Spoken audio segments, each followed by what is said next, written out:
안녕하세요. 오늘은 머리를 쓰는 운동을 통해서 살을 빼는 것이 가능한지에 대해서 알아보려고 합니다. 여러분들 이런 말씀 들어보셨을 거예요. 뇌가 차지하는 질량이 우리 몸의 2%밖에 되지 않지만 하루에 소비하는 칼로리는 20%에 달한다. 그 정도로 뇌를 활동시키는 것이 우리 칼로리를 소모시키는 데에 큰 역할을 하고 있다라는 이야기를 들어보셨을 거예요. 그럼 이런 의문이 들죠. 우리가 두뇌를 사용하는 활동을 통해서 살을 빼는 것이 가능한가?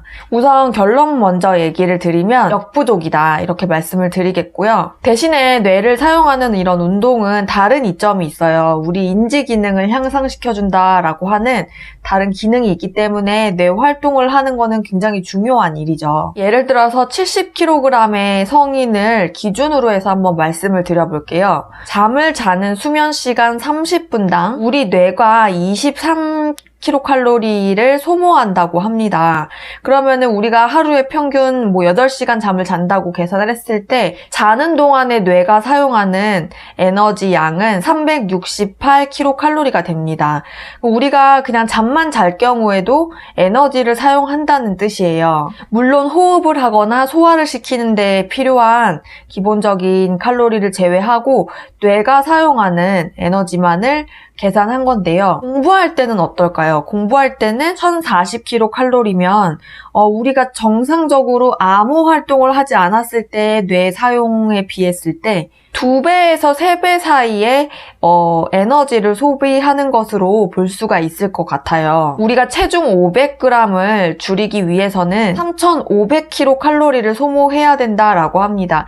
체중 500g을 일주일 안에 뺀다라고 가정을 했을 때 7일로 나누면 하루에 500kcal를 소모해야 일주일간 체중 500g을 감량할 수 있다라는 이야기인데요. 체중 70kg의 성인이 하루에 500kcal를 소모하기 위해서는 6시간의 독서를 해야 된다라는 계산이 나옵니다. 따라서 두뇌 활동만으로 체중을 일주일간 500g을 빼는 것도 이렇게 힘들다는 계산이 나오는 거예요. 그렇다면 우리가 어떻게 하면 체중을 빼는 데 효과적일까라고 했을 때 우리 몸이 가지고 있는 근육 중에서 가장 큰 부피를 차지하는 근육이 있죠. 예를 들어서 허벅지 앞근육이라던가 여기 이두근, 그리고 가슴 근육, 배의 세로 근육, 이런 식으로 좀 부피를 크게 차지하고 있는 근육들을 사용하는 운동을 통해서 빠르게 체중 감량을 할 수 있다라고 합니다.